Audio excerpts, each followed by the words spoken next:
Amazon is requiring everybody to return to office 5 days per week, officially ending the past 4 or 5 years of remote/hybrid work that employees had gotten used to. Amazon tells employees to return to office 5 days per week. Amazon is instructing corporate staffers to spend 5 days a week in the office, CEO Jassy wrote in a memo on Monday. The decision marks a significant shift from Amazon's earlier return to office stance, which required corporate workers to be in the office at least 3 days a week. Now, the company is giving employees until January 2nd, which was a couple days ago, to start adhering to the new policy. So during the pandemic, basically everybody at every company that reasonably could be remote went remote. And by and large, this was very popular with employees and actually maintains its popularity today with employees. And Amazon specifically, it was very popular and the stock did really well. If we look at the time that they went remote, around early 2020, you can see Amazon stock absolutely exploding, and then there was a bit of a dip as inflation soared, but recently it's been doing pretty well. In the past 5 years, it is up 139%, so their stock price has more than doubled since this time. This, of course, begs the question, if it ain't broke, then why does Amazon seem to be trying to fix it? And I think there are several reasons for this. There are, of course, the reasons that Amazon gives, and then there are the reasons that I think that Amazon is actually doing. For the reasons that Amazon is giving, the CEO put out this really long message from CEO Jassy, strengthening our culture and teams, blah, blah, blah. It's a really long thing that went out to all the Amazon employees, but I'm just going to pull out the important parts that are specifically related to the return to office mandate. I'm going to read 3 paragraphs that reference it. This is the first one. 2 areas that the S team and I, which is like the leadership team, have been thinking about the last several months are: 1, do we have the right organization structure to drive the level of ownership and speed we desire? And 2, are we set up to invent, collaborate, and be connected enough to each other and our culture to deliver the absolute best for our customers and to the business that we can? We think we can do better on both. And then it talks about the first part about having the right organizational structure and how they're cutting a bunch of managers. And then here, this is the second part, which has to do with the culture and the return to office. To address the second issue of being better set up to invent, collaborate, and be connected enough to each other and our culture to deliver the absolute best for our customers and the business, we've decided that we're going to be returning to the office the way we were before the onset of COVID. When we look back over the last 5 years, we continue to believe that the advantages of being together in the office are significant. I've previously explained these benefits in a February 2023 post, but in summary, we've observed that it's easier for our teammates to learn, model, practice, and strengthen our culture. Collaborating, brainstorming, and inventing are simpler and more effective. Teaching and learning from one another are more seamless, and teams tend to be better connected to one another. If anything, the last 15 months we've been back in office at least 3 days a week has strengthened our convictions about the beliefs. And then the final paragraph having to do with this is here. Having the right culture as Amazon is something I don't take for granted. I continue to believe that we are all here because we want to make a difference in customers' lives, invent on their behalf, and move quickly to solve their problems. I'm optimistic that these changes will better help us accomplish these goals while strengthening our culture and the effectiveness of our teams. So Jassy is basically saying that he believes that Amazon is better equipped as a company to serve customers, collaborate, invent, and basically do all things business when they are in the office together 5 days per week. He thinks that this culture of collaboration just functions better, and that will lead to better results if everyone is stuck in the office 5 days per week. However, I personally believe he's lying. And just to be clear, this is entirely my personal opinion and belief. And the main reason I believe he's lying is because he offers no evidence of that. If you look in this report, he claims that, oh, things are better,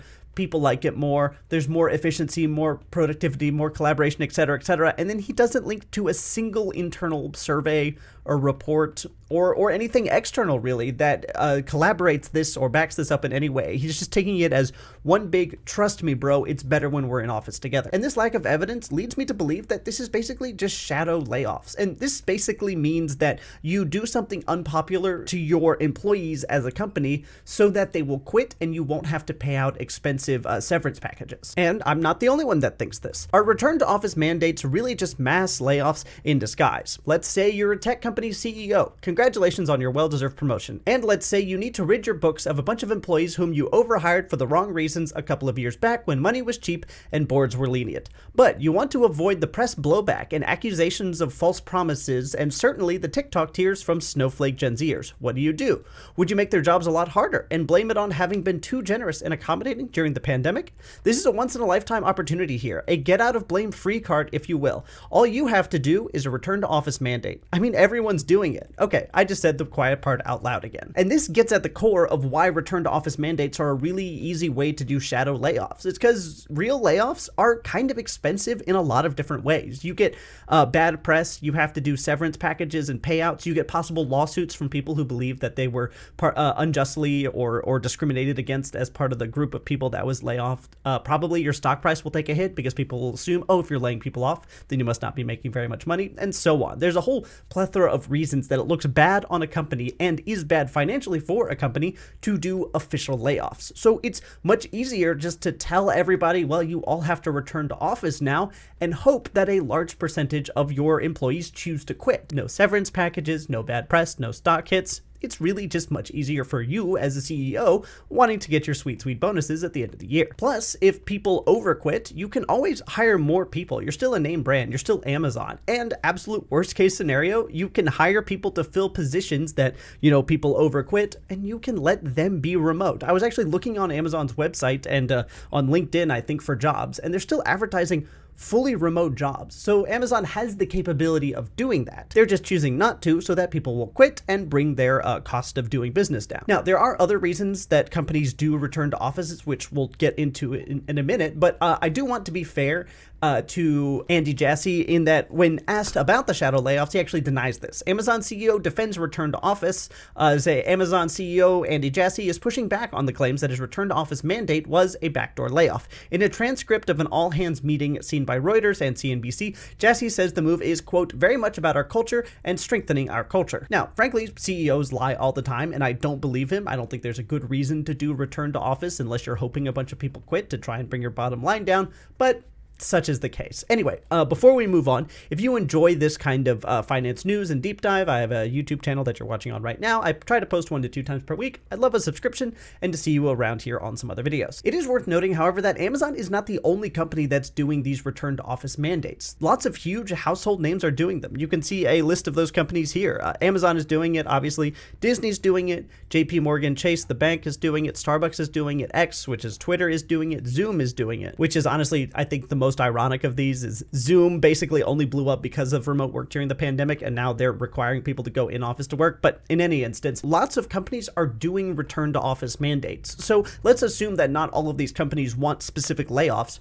What would be the reason that they would do this if they don't want people to be quitting? And I think there's 3 main ones: control, leashes, and loans. And I'm going to get into each of those. For control, I really don't have an article for this one. I just think that CEOs and managers like feeling in charge, and they like seeing a building full of people that have to do what they say and are working for them towards their self-enriching goals. I think it's ego and power tripping, and I think that plays a big part of this. You are a CEO that has spent your whole life building a company, and now you want to see the fruits of that labor physically in front of you in the form of people working for that company and making you and themselves, to an extent, lots of money. The second reason is leashes. You can see here, companies are pushing return to office because of expensive leashes, study says. When explaining their return to office mandates, companies tend to point to factors like increased productivity, improved company culture, facilitated teamwork, which is obviously mostly garbage. But according to a new survey, another big reason companies are choosing to make workers return to office is because they're tired of paying for empty office space. Resume.org asked 900 business leaders to tell them about their remote work policies. 1 in 3 reported they were implementing RTO policies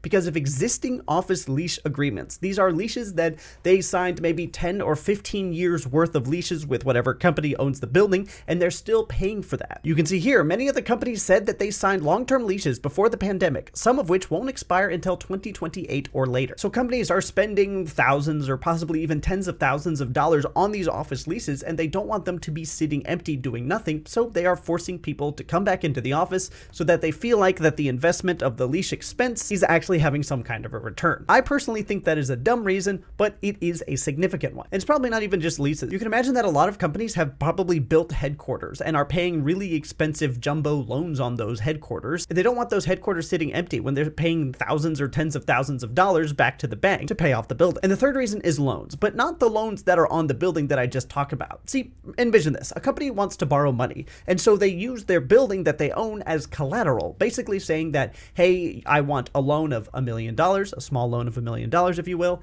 and if I can't pay back back the $1 million, we can sell the building and you definitely get your $1 million because the building is worth at least $1 million, maybe more. However, if nobody is using that building or nobody is using all the buildings in the area, that means nobody wants to rent the buildings, so the value of the building drops. This means that the company can no longer take out a loan against that building for that size. If nobody in some kind of a working district is going into the buildings are worth, say, less, instead of $1 million, they're only worth $500,000. And maybe a $500,000 loan is not enough for that business to actually take out in order to function properly. As a result of that, they have to force people to go back into the office to raise the value of the buildings so that they can take out loans against them and use those buildings as collateral. Now, I have seen some theories online that business owners are friends with landlords and they don't want their friend the landlord to lose out on money because everyone's working in office, so they force everyone to come back. And maybe that's true. I haven't seen a lot of actual evidence for that, but I think it's more likely that the same owners that own the company, whatever it is, also own a different company that owns the building. And company A is paying a lease to company B,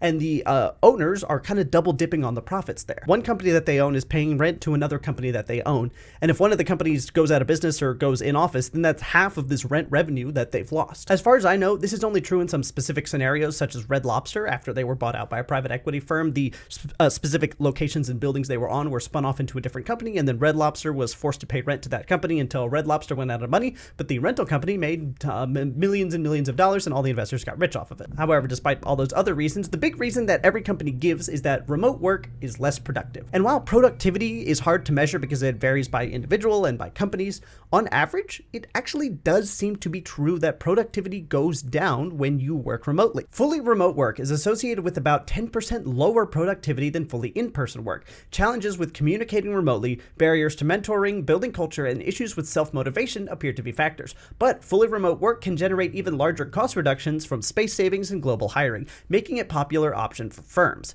Hybrid work appears to have no impact on productivity, but is also popular with firms because it improves employee recruitment and retention. But personally, I think it's a company culture issue if employees are less productive because they are working from home. You, as a company, should have standards and goals that employees are held to and required to meet. If they're not meeting those, then maybe they're not the right employee for your company. A lot of managers are looking at this as a failure on employees for not being productive enough when they're working from home, but I would argue it's actually on the managers for failing to adapt and create systems and standards in which employees are able to thrive. If those systems and standards exist and employees are not thriving anyway, well then maybe those specific employees are not right for your business. If you go remote and then allow lower standards of work, employees are going to adapt to that. That's not on them, that's on you. But all that aside, Amazon has chosen in-office work. So that brings up the question, how is it going?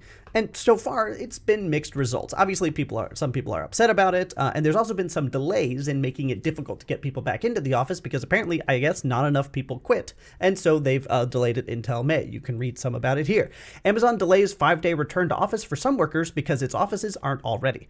Some Amazon workers won't be returning to office 5 days a week in January because the office isn't ready for them, Business Insider reports. Amazon CEO Andy Jassy announced in September that Amazon workers would be required to work from the office 5 days per week, up from the 3 currently starting in January 2nd. This update will affect roughly 350,000 corporate employees, but staffers in Atlanta, Houston, Nashville, and New York were recently notified by the tech company's real estate team that their full-time return to office policy will not be in effect until their workplaces are ready, which could be as late as May, according to documents reviewed by Business Insider. And in addition to these delays, which make me seem like Amazon wasn't fully prepared to bring everyone back into office, it looks like a lot of people are actually considering quitting Amazon for this survey. 73% of Amazon workers are considering quitting after 5-day in-office mandate. Amazon workers have until January before they'll be expected to be in corporate offices 5 days a week, but some aren't expected to stick around that long. In a recent survey of 2,585 Amazon employees on an anonymous job review site Blind, 73% said they are considering looking for a new job following CEO Andy Jassy's recent memo announcing a full-time return to office mandate.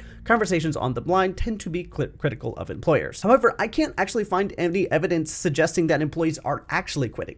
Just that they are considering quitting and want to quit and don't like the fact that they're forced to go back in office full time. But frankly, it kind of doesn't matter whether or not they do quit. It doesn't matter if they're upset and it doesn't matter if they're leaving, because in either way, Amazon's just fine. Quitting is good for Amazon in this instance because it means salaries are lower, and sure, maybe they lose some talented employees, but it's not like Amazon is wanting for cash right now. They're not strapped for funds for anything. And if those talented employees go off to another company and it becomes super successful because of how talented they are, well, then Amazon can just buy them out later. They have the money for it. It's important to realize that as unpopular as this is, Amazon doesn't lose here, just the employees.